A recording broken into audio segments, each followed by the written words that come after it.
Hi, my name is Jose Morales, and in today's session, I'll be going over 6 different training modalities to improve power performance. We will be using barbells, dumbbells, kettlebells, and even a TRX suspension machine, all of which will train different parts of your body, upper, torso, and lower body to get better power output.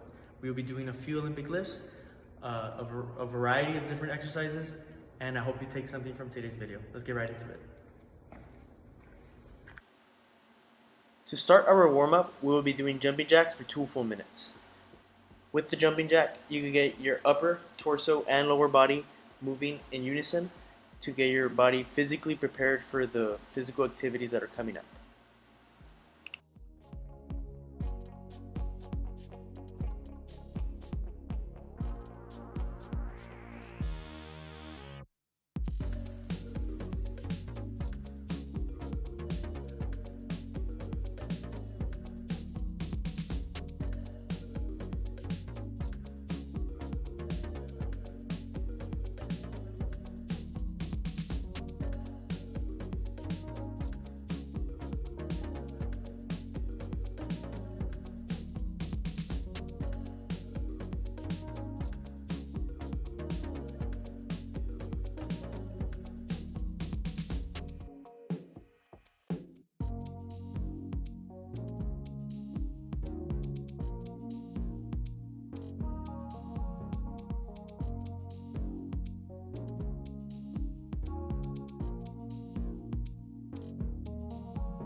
When performing jumping jacks, you want to make sure that both your arms and legs are moving in unison so that you are you're taking full advantage of the warm-up. The warm-up is usually overlooked, but it is one of the most important parts before exercise.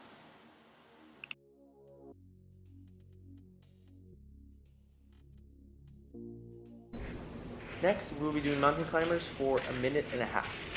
When performing the mountain climbers, you want to make sure that your body is fully horizontal and that your arms stay locked and that your legs go as high as possible towards your elbows.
As you perform the mountain climbers, you're going to start to notice that it does start getting a lot tougher to keep your rhythm going, so you do want to make sure you pick a good pace so that you're able to complete the warm-up.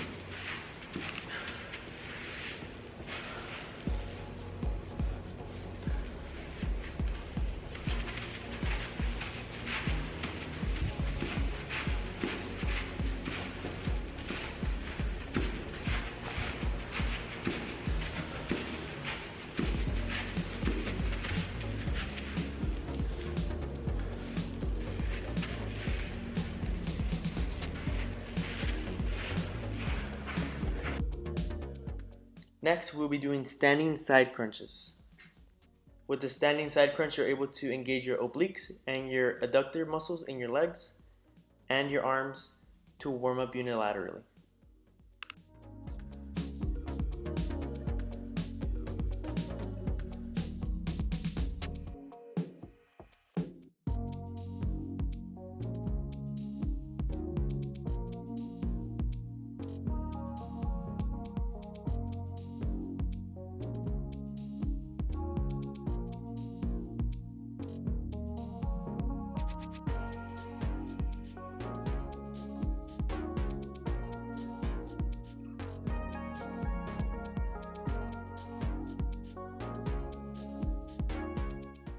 When performing the crunches, you want to make sure that your arm goes all the way up and your leg all the way down only to the ball of your foot. And when you come back up, you want to get as close as you can, almost touching, to perform the crunch.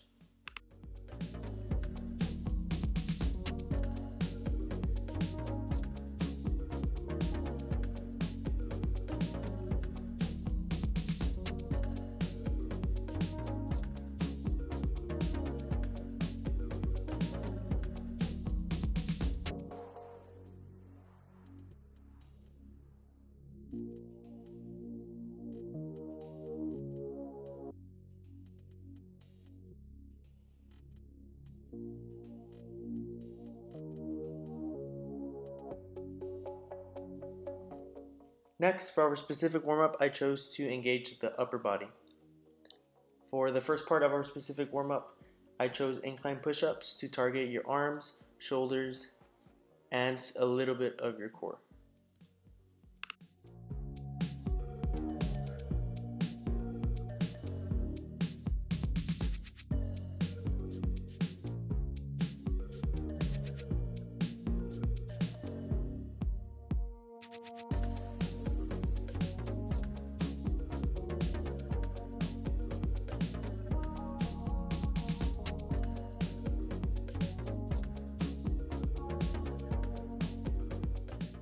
With the incline push-up, you could do a lot more reps than a standard push-up, and this is because you're still doing a full push-up, but only with the fraction of your body weight.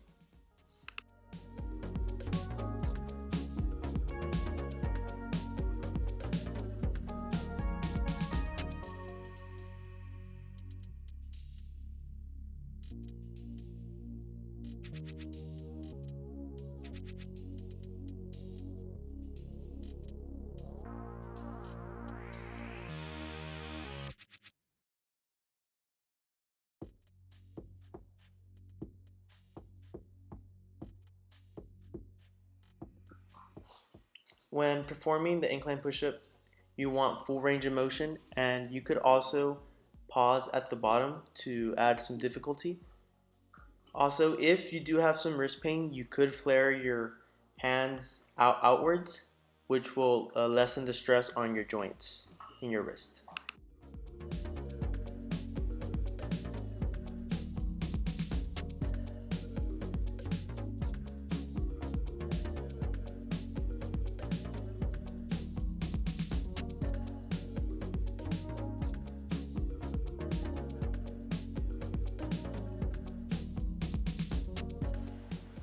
Following the incline push-up, we are going to do high kicks.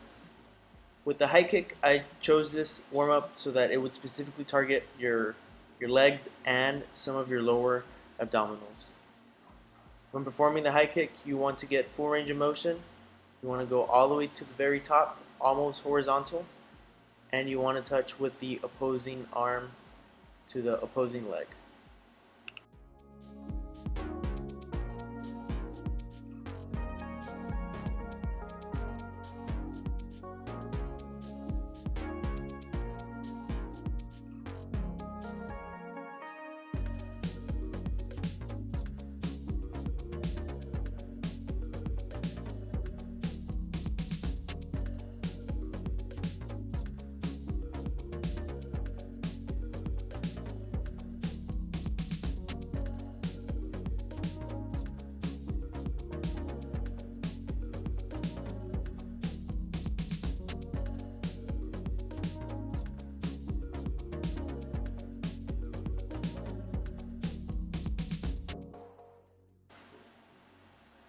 This serves as a dynamic stretch, and something you will notice is that with each rep, it'll get a lot easier to go even higher with the kick.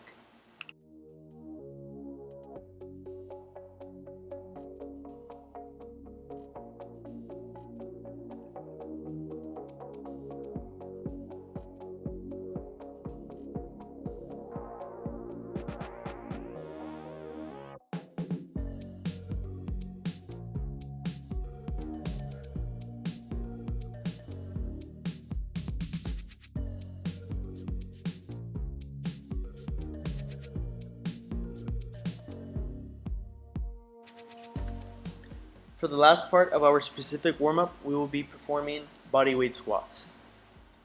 I chose the bodyweight squat as the last part of our specific warm-up because a good part of this training session will have the squatting motion. So whenever you're warming up, you want to make sure that, well, in your own training plan, you want to make sure that you do warm-ups that are relevant to the exercise that you're about to do.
When performing the squat, in the warm-up and later in the training session, you want to keep in mind that you want your triple extension in your ankle, your knee, and your hips to be moving all in unison.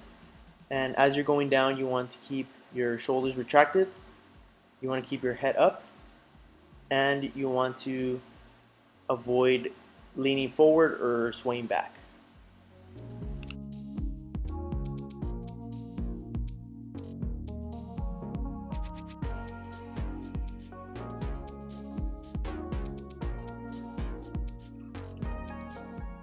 For the first training modality, we will be doing lower body plyometrics with and without equipment. For the first exercise, we'll be doing a depth jump, but we'll be going over 3 different variations. The first one is the alternating split. When performing the depth jump, what you want to do is fall forward with one leg and let your own body weight drop you. A common mistake is to jump off the platform. You could do it for intensity purposes. If you want to make each rep harder, you could jump and have more eccentric contraction as you're going down because you're coming down with more force.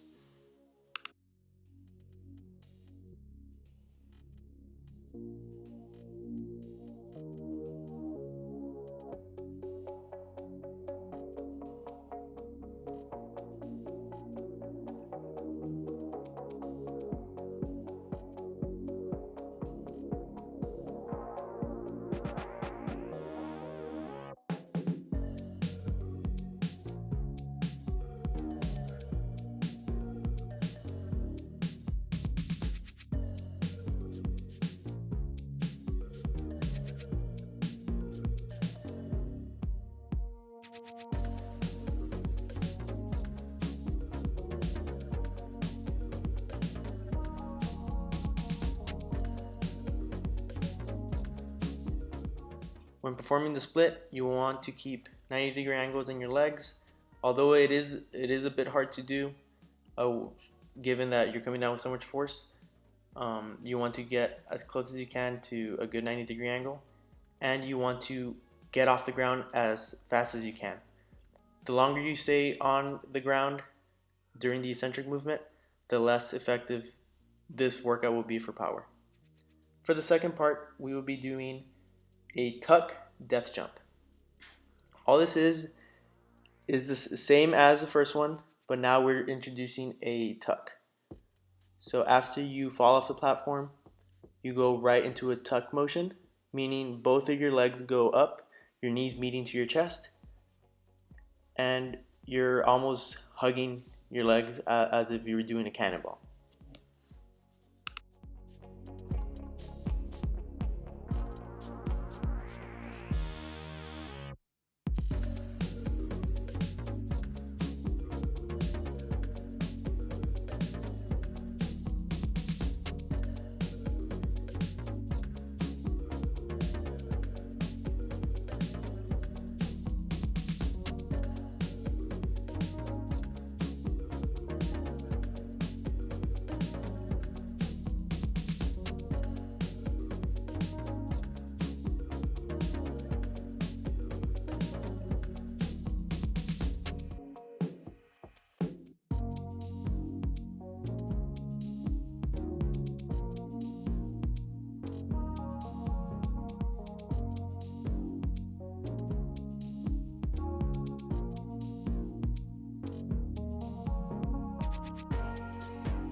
For exercises such as these, you could do a lot more reps because there's no resistance, but keep in mind you could do less reps if you may need to do less reps if your platform is too high, meaning the intensity is a lot higher, and you could adjust your workout accordingly if you want to do less reps or more reps, just changing that intensity with the height of the platform.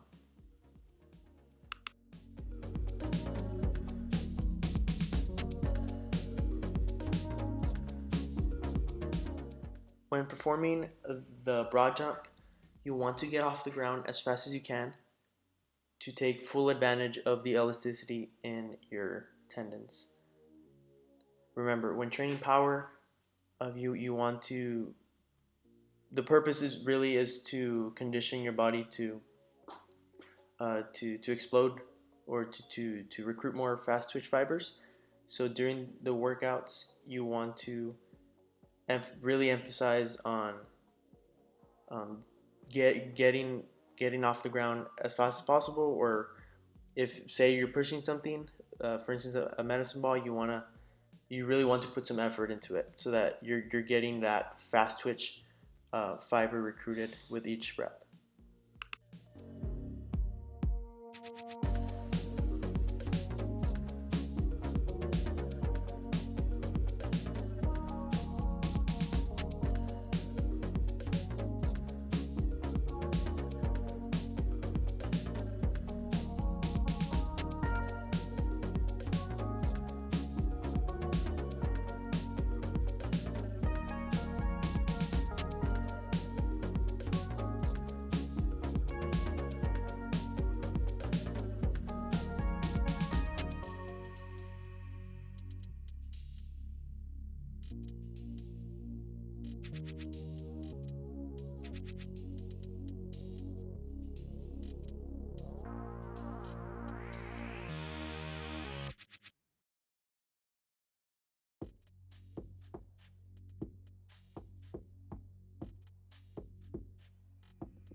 For our second exercise, we will be doing box jumps. For the first one, we're just doing static box jumps, meaning you're not doing any particular motion before you jump. You're just going straight from the ground onto the box.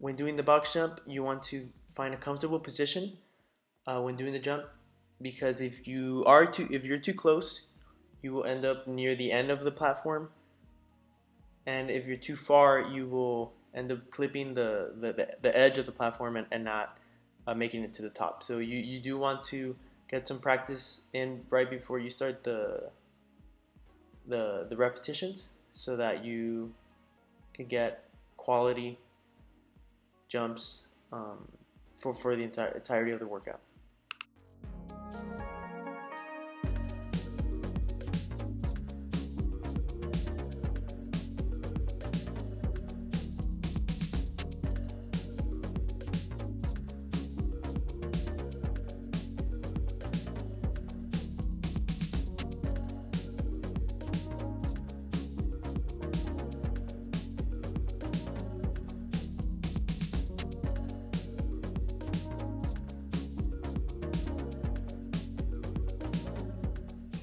For our second variation of the box jump, we will be doing seated box jumps.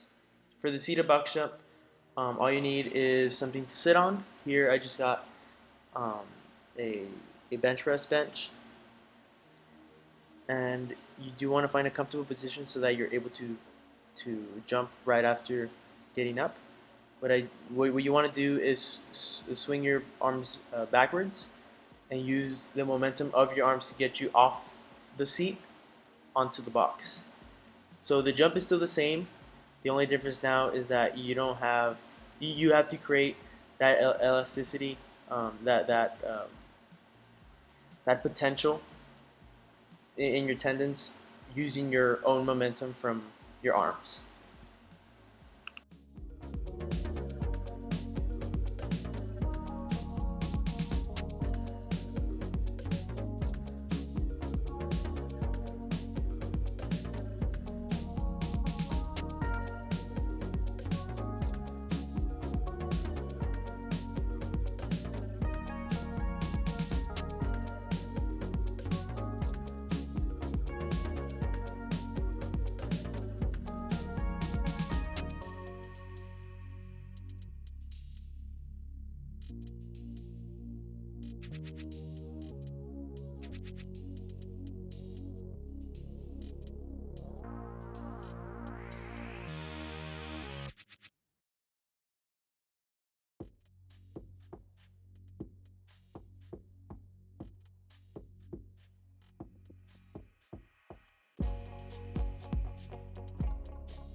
Following the seated box jump, we will be doing unilateral alternating box jumps. What this means is that you will be using a single leg to get on top of the platform, and this was the third variation since personally I think this is the most difficult of the three. For this one, you're only using the muscles from a single leg instead of two, and to get yourself up onto the platform, you need to use a lot more of the rest of your body to create the momentum to get on top of the platform. So with this particular exercise, it's not advantageous to go all the way down because you're going to lose a lot of that elastic potential in your tendons with the slow motion. So you do want to go down and get back up as quick as you can so that you can do it with ease.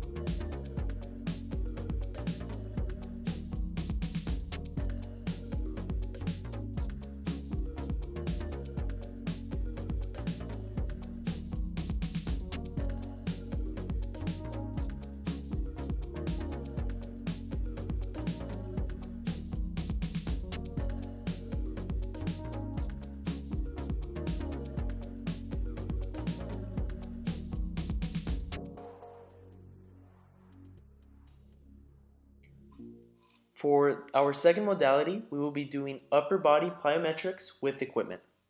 And for the first exercise, we will be doing inverted rows on TRX suspension equipment. If you do not have a TRX equipment, you could opt to use a barbell on a rack, racked on the rack. You could, for instance, the rack that's right behind me, the one in black, if you rack that barbell a little bit higher, you could perform the same exercise that I'm doing here with a fixed aid.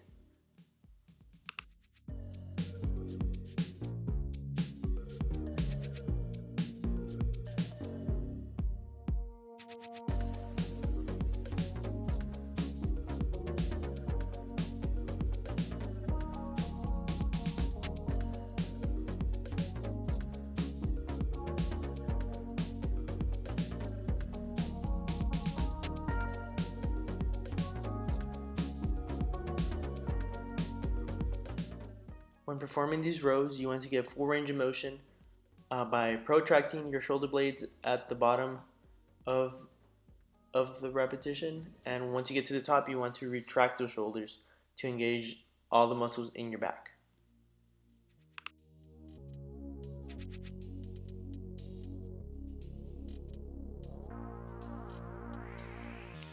For the second variation, we will be doing the inverted row, but unilaterally, meaning that you would just be using a single arm to pick up the same amount of body weight.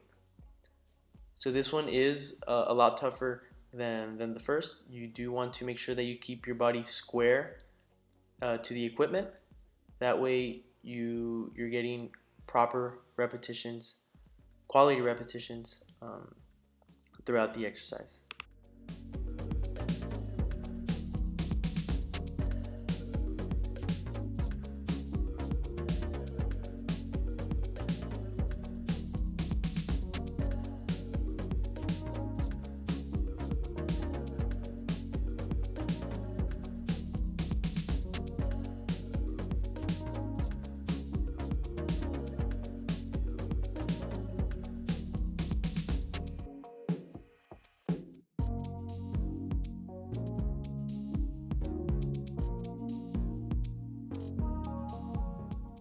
A common mistake with the inverted row is a tendency to drop your hips um, later in the exercise due to fatigue.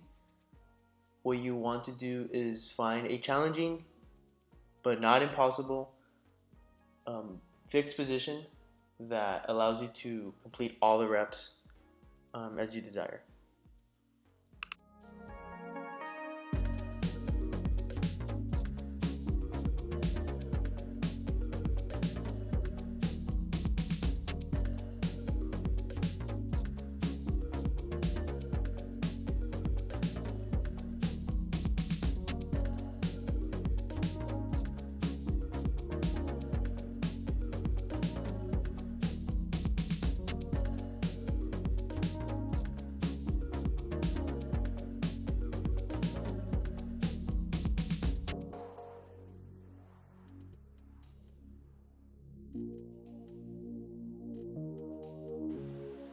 For the last variation of the inverted row, we will be going into a supine position, meaning we will walk up as far as we can to the point that our legs are at a 90-degree angle and our body is fully horizontal. You will immediately notice that this is the hardest of the three variations because you have to carry all of your body weight from your knees to your head.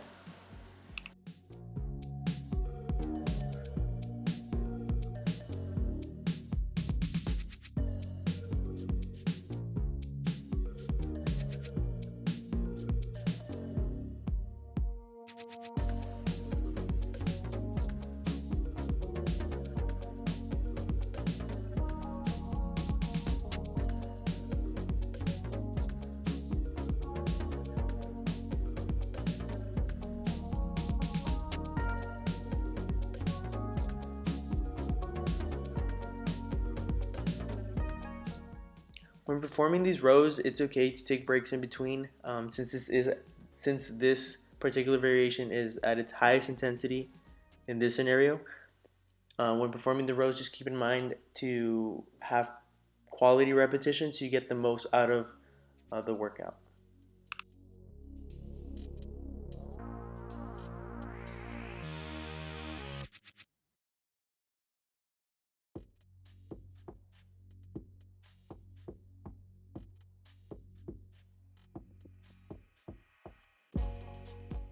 For the second exercise, we will be doing medicine ball slams. And for the first variation, we will be doing the kneeling slam. For the kneeling slam, you want to keep, you want to kneel with both of your legs, and you want to keep your glutes off of your heels. That way you engage a lot more of your core and have to use a lot more of your rectus spinae and muscles that keep you erect throughout the repetitions.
For the second variation, we will be doing kneeling rotational slams.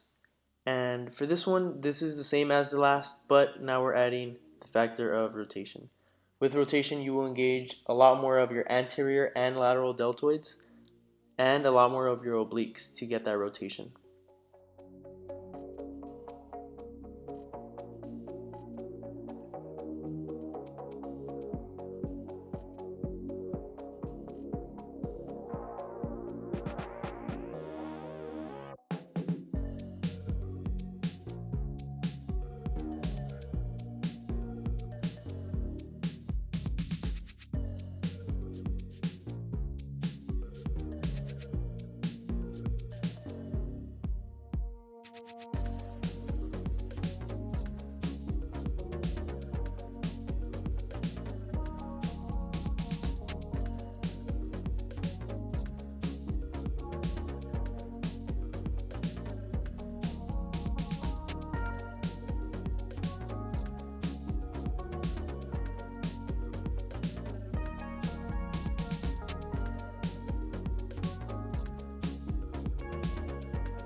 For the third variation, we'll be doing kneeling rotational unilateral med ball slams. What this does, the introduction of the split position, is that it'll eliminate some of the muscle that you have to use for balance when performing the slam. And since this is unilateral, you do want to use your other leg after your desired amount of reps.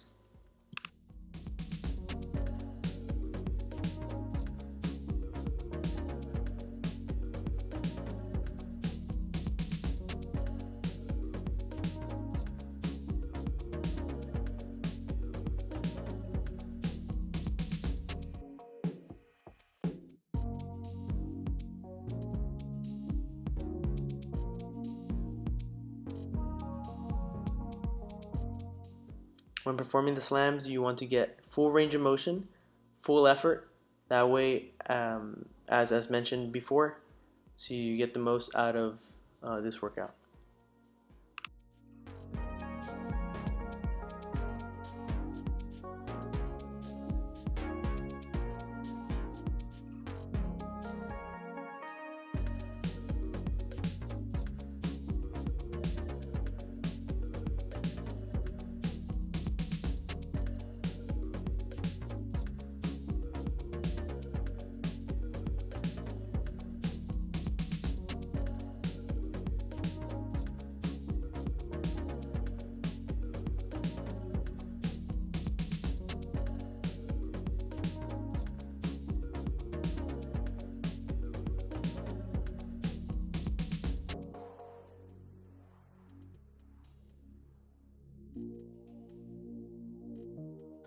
For our third modality, we will be doing upper body exercises with an agility ladder. And for the first exercise, we are doing lateral movement exercises with push-ups. For the first one, we're doing traveling push-ups. And as you can see, I'm making sure to have full range of motion with each repetition. You don't want sloppy repetitions. And as you're moving across the ladder, you're jumping onto the next square.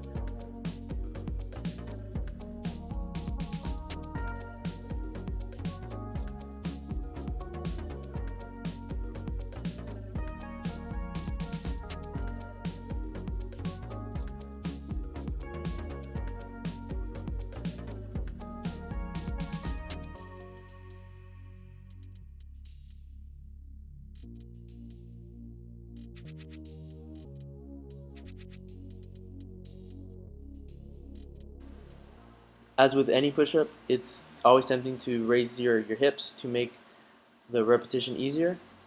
To avoid that, you want to flex your core and your glutes. That way, you're able to stay firm with each repetition, all the way from the bottom to the very top.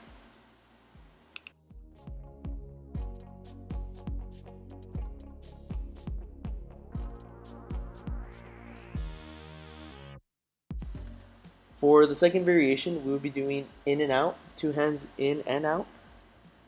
So you're putting your hands in a square and out the ladder. And when performing these reps, you want to avoid moving the ladder. That way, you make it more challenging for this particular variation.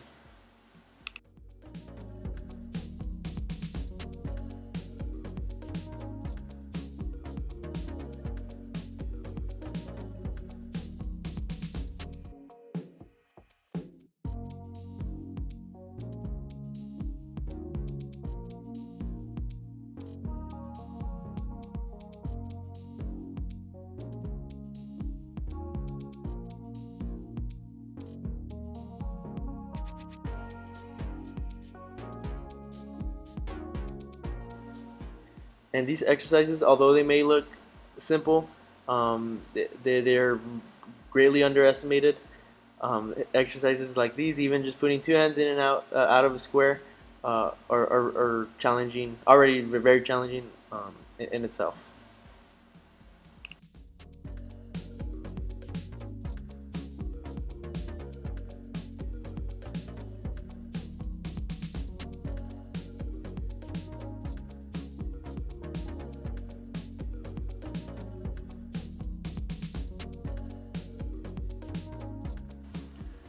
For our second exercise, we will be doing straight movements across the ladder, and for this variation, we are doing 2 hands in and out, including our legs. And this particular variation is a full-on power exercise because you have to use a great amount of force to push yourself forward onto the next square without stepping forward or crawling forward. You are jumping onto the next base.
And when performing any sort of push-up or any sort of pushing motion, as mentioned before, if you do have any wrist pain, it's good to flare your wrists out or get a softer surface to work out on to minimize the risk of injury.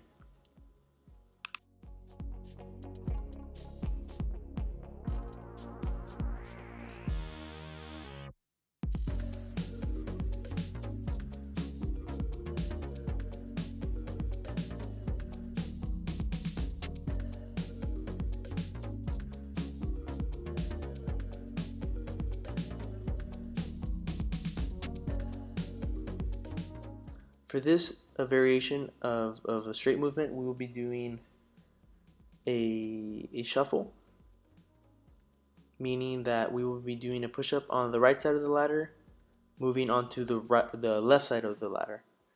So as you can see in the first repetition, you want to go down and then explode onto the next section.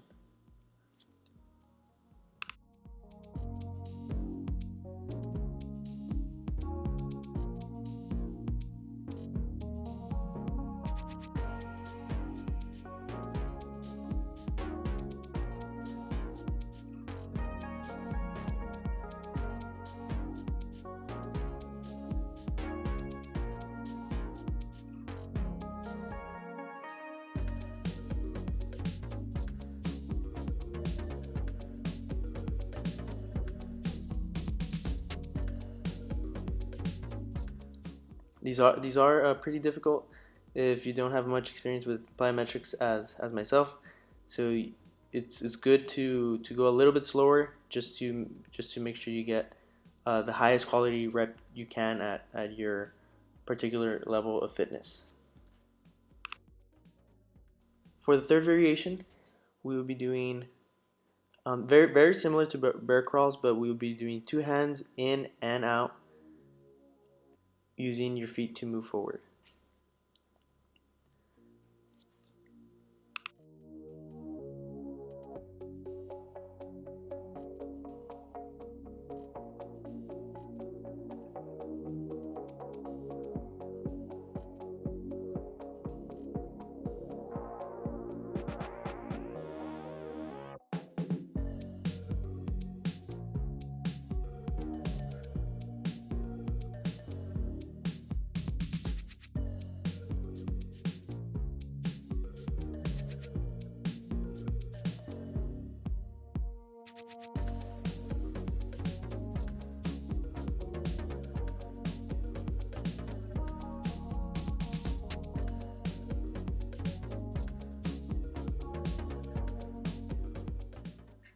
When performing this exercise, a common mistake is to bring in your knees too close to your elbow, um, making this exercise uh, practically useless for the upper body since you're using a lot more of your legs to support yourself. So you want to keep your legs straight behind you.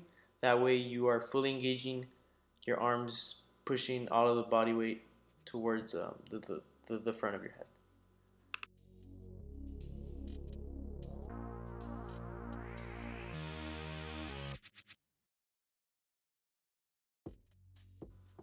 For the fourth modality, I chose to do Olympic lifts, particularly the clean. For our first exercise, we will be doing the hanging clean and three different variations of that motion. For the first one, we will be doing the hang clean. The hang clean starts right above your knee, and with these variations, you are able to work yourself up to a hanging clean, or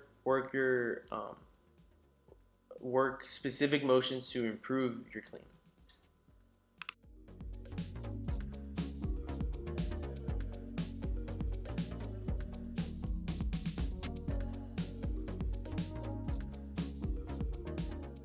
Common mistakes when performing the clean are that people tend to go too narrow with their legs or go too wide with their legs.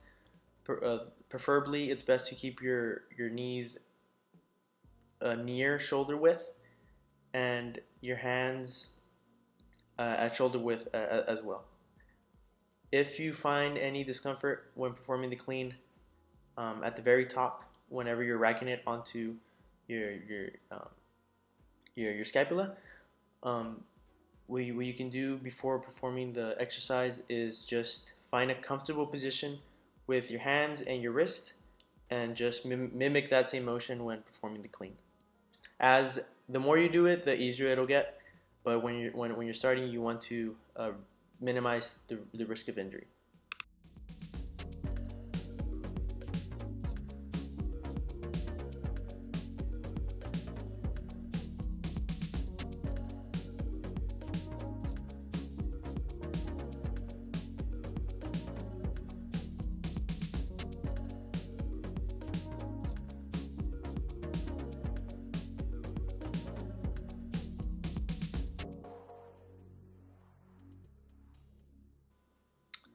For the second variation, we'll be starting with a high hang, meaning that this motion will start at the highest part of your thigh, underneath your waist. That way, you are just focusing on the motion right before your lift off.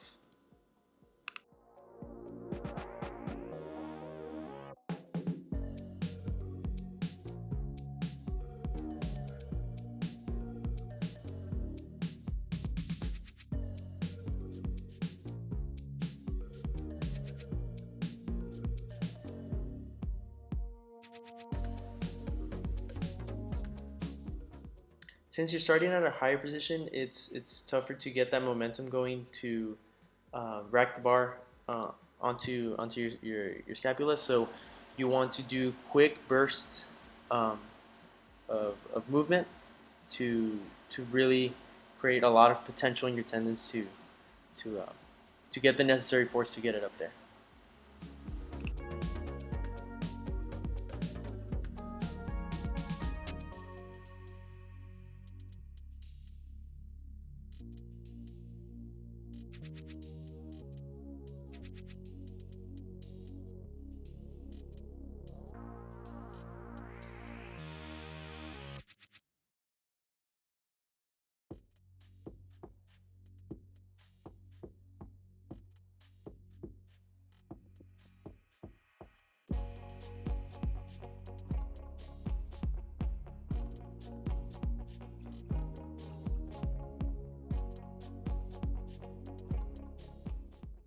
Lastly, for the third variation of the hang clean, we'll be doing below the knee. Below the knee, it's just right after starting from the ground. So this would be the most beneficial variation out of the three if what you're looking to do is implement the low hang or below the knee, the hang and the high hang all at once.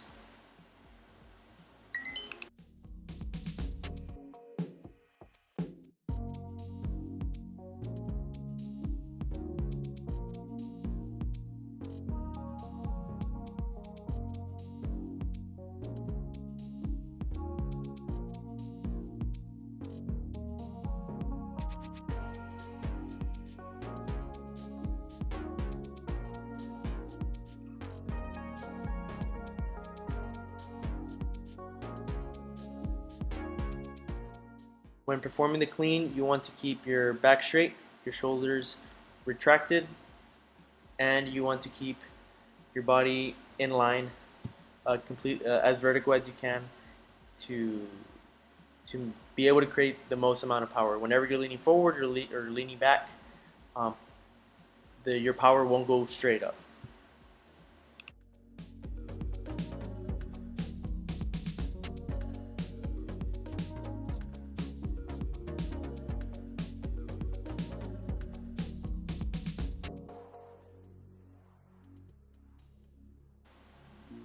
For the second exercise, we will be doing the squat clean. And for the first variation, I chose to do um, this exercise with dumbbells. Whenever you're doing any exercise, you do want to practice a couple times before you get into the actual exercise. So what you'll see here is me getting or familiarizing myself with the movement with the dumbbells. And once you get a good feel for it, you could go right on to performing the repetitions.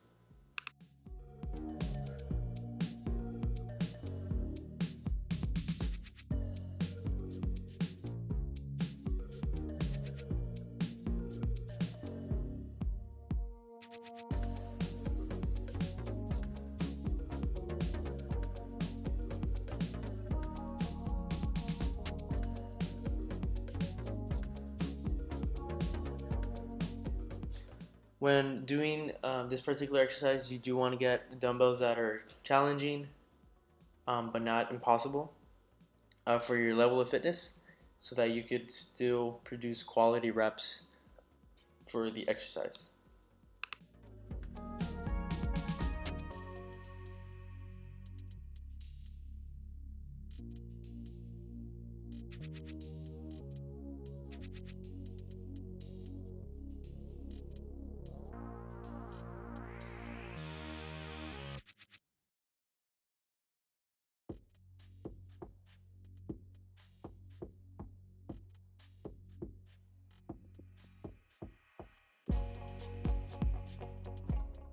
For the second variation of the squat clean, I chose to use a kettlebell.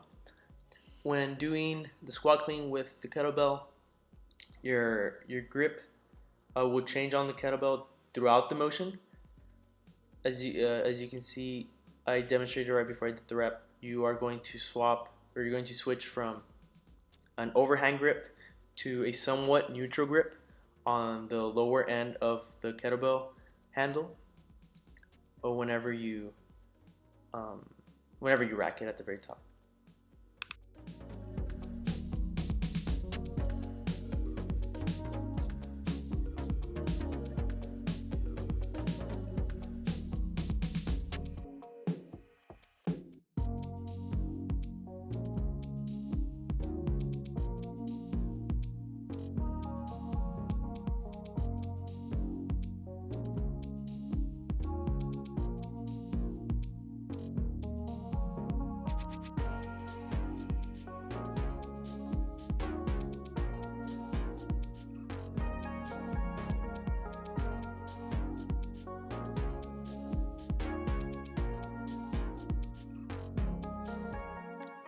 Since this is still a squat, you still want to make sure you have proper triple extension in unison at your ankle, knee, and hips from the bottom all the way to the top.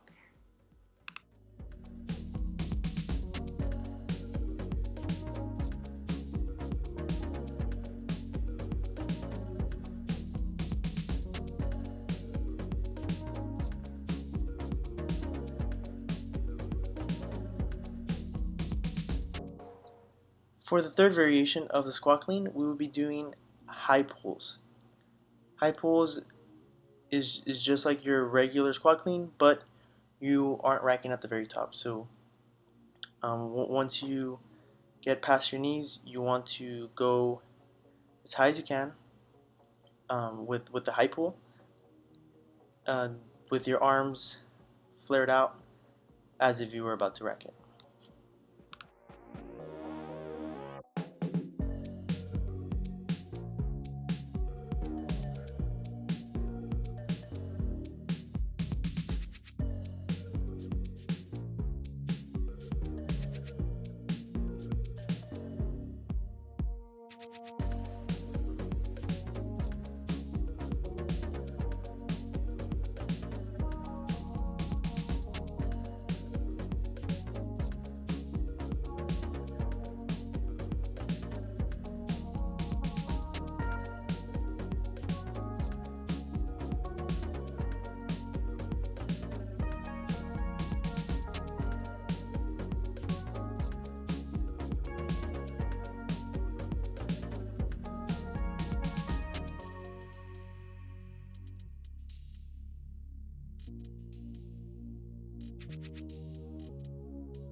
For our fifth modality, we will be doing the Olympic lift, the jerk. For the first exercise, I chose to do power jerks. For the first variation, we're doing just the a normal push. So you will start from the rack position on the clavicles, and all you'll do is just push it straight up without locking your arms out. What this will do is help you work your way up to the final push of the Olympic lift.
For the second variation, we will be doing behind the neck.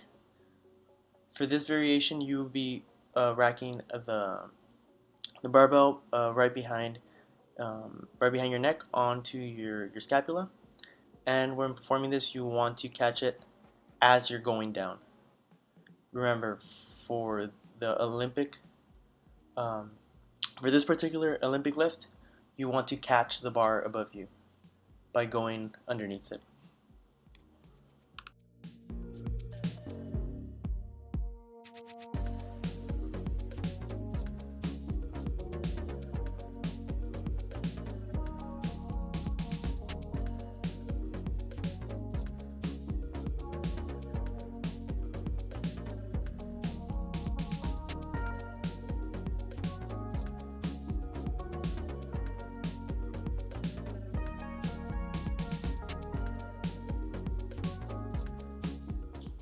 And if you do feel some discomfort while performing this particular exercise, it's good to do a few stretches for shoulder mobility to help you ease yourself into this variation.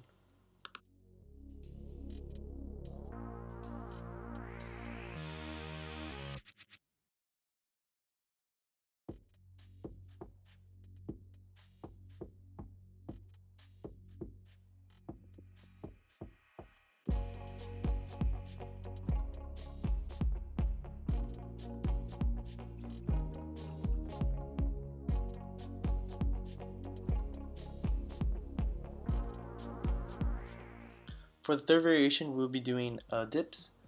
All this is that now we're just letting ourselves go lower to help build more momentum to locking the barbell at the very top with our elbows.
For our second exercise, we'll be doing a split. So we're still doing the Olympic lift, the jerk, but with a split stance.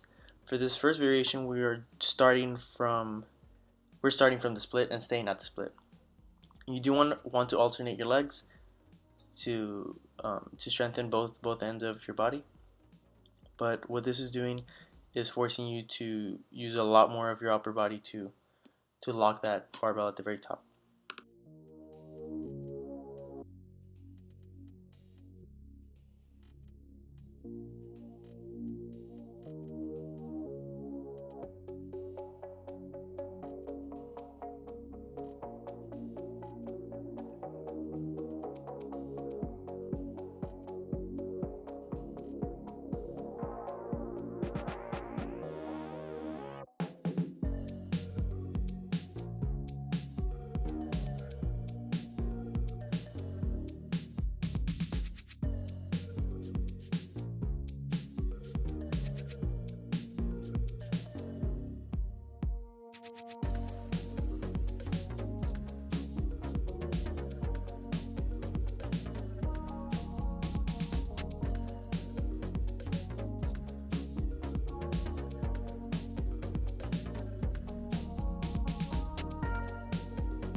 Now for the second variation, we're doing behind the neck and ending in a split. Remember, you want to lock all the way out at the very top, and when performing the split, you want to find a comfortable landing position so you could do each repetition safely and with quality.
Now for the last variation of the split, we're doing unilateral kettlebell jerks.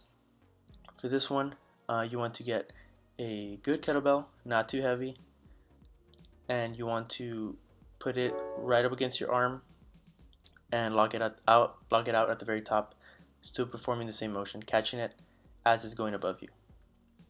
What this will do is work muscles individually on each end of your body, making each end a lot stronger for the traditional Olympic lift.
For our sixth modality, we will be working on the lower body with an agility ladder. For the first exercise, we will be going lengthwise on the ladder, front to back, facing the longer end of the ladder. And for the first variation, I call this one 2 in. So for this exercise, you want to put both of your feet in each of the squares, and to make sure that you're getting good repetitions, you do want to take a slight pause between reps to maintain your energy. And as you're performing these, you do want to practice before you do them, because it is easy to forget your footwork as you're doing it in between the repetition. So it's good to practice right before, so that you don't have any hiccups during the motions.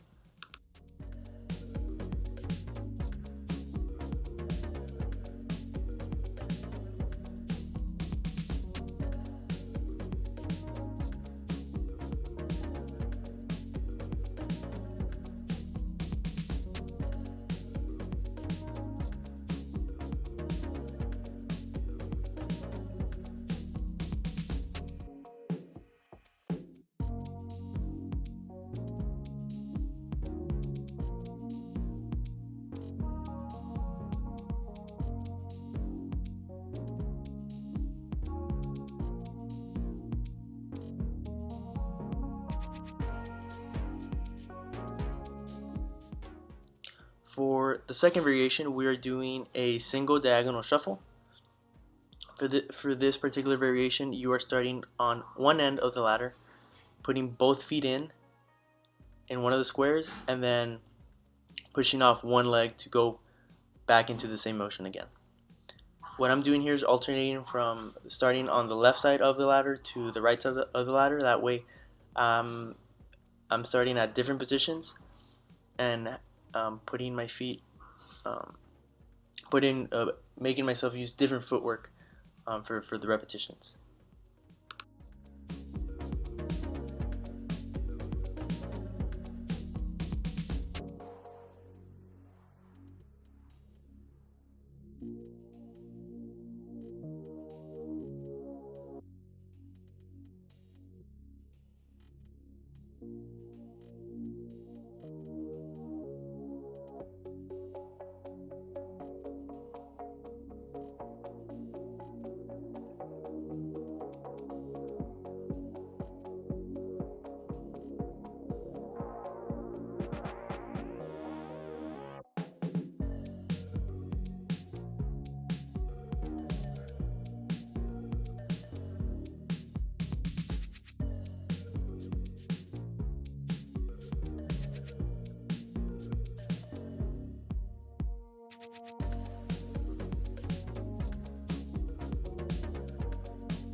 For this last variation, we will be doing 2 in, 2 out, meaning that both of your feet will go into one square and both will leave the ladder before coming back in.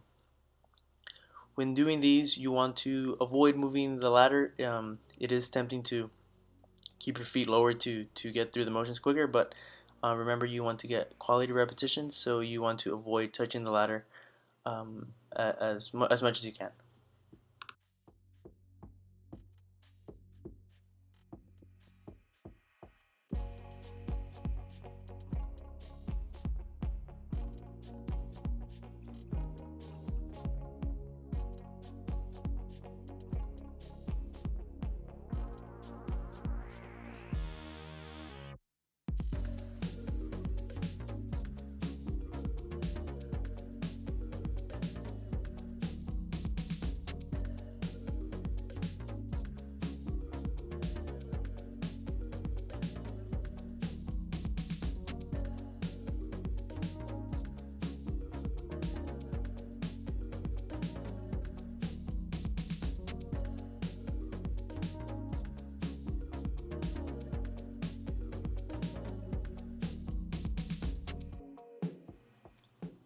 With each repetition, it is common that the ladder will move out of place, so you do want to adjust it accordingly so that you have a good working environment for your exercise.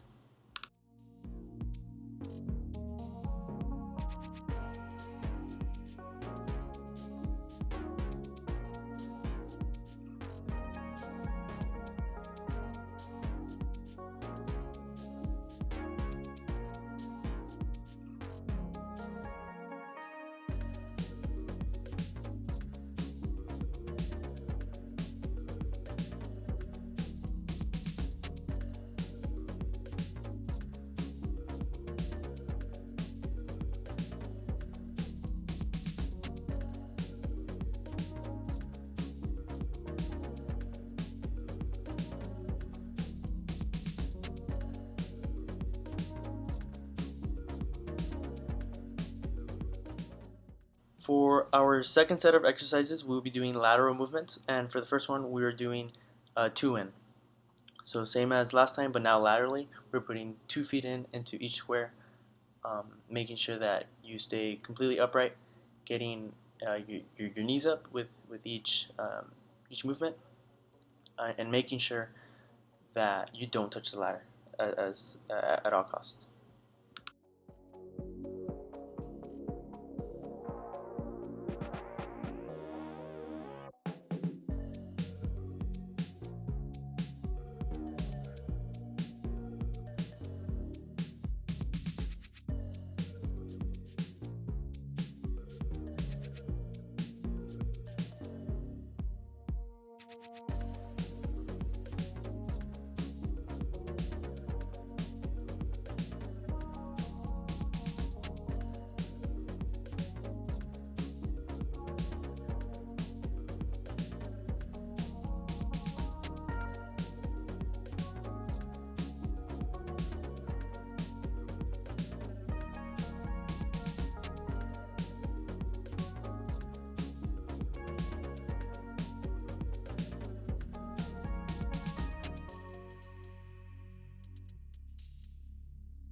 For this second variation, this will be a shuffle, but this is a little bit more difficult, so you do want to practice before you get started, going from the right to the left and from the left to the right.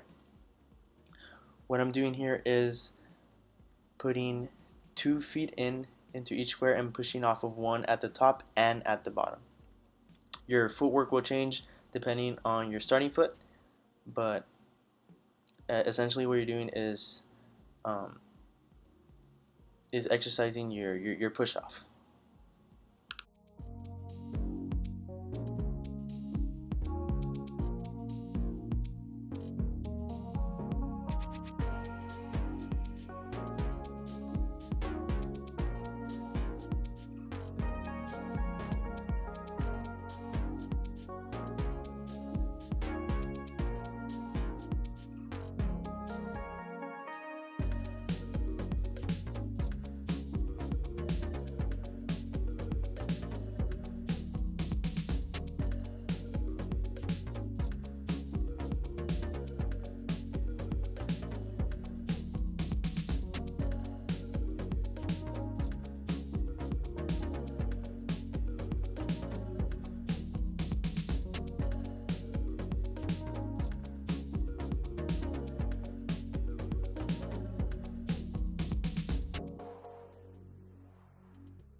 Now, after completing all of the modalities, we will go into our cool down segment and our final stretching. For the first stretch, I chose to do a hip flexor stretch.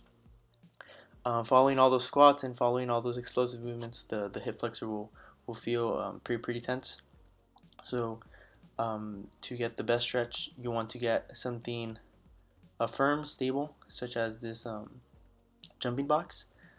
And what you want to do is put your foot right up against it so that your leg is fully flexed at the quadricep, and you want to put the opposing leg at a 90-degree angle so you get a good stretch in your hip flexor. What you can do is sway forward slowly, and then once you get full range of motion there, you want to start leaning back to stretch that area even more.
Following that first stretch, we will be going from child's pose into upward facing dog, or vice versa. The purpose of this stretch is to engage your abdominal area and your muscles in your back, especially after all those squatting motions. Those areas would be very tense, so I chose this particular stretch to relieve any tightness. When performing these stretches, just like with any stretch, you just want to go to a comfortable level of slight discomfort. You don't want to go too far where it's painful, because then you will injure yourself. And you slowly want to ease yourself into deeper ranges of motion.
This stretch will have the longest duration, since the torso was the most heavily affected area for this training session. So I really wanted to emphasize relieving tension and the anterior and posterior areas of the torso.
Lastly, for our last stretch, we will be doing standing forward bend, or also known as toe touches.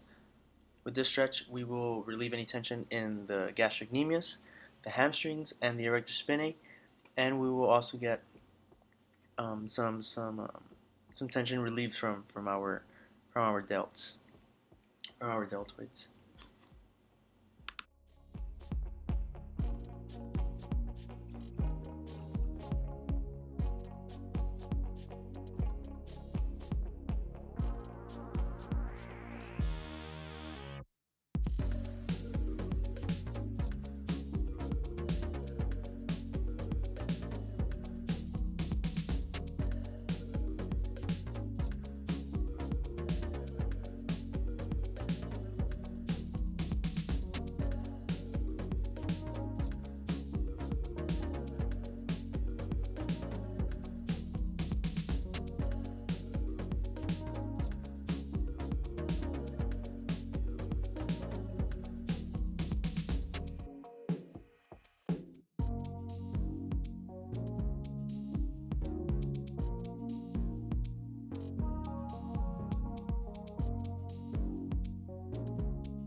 And with that cool down, that marks the end of our video.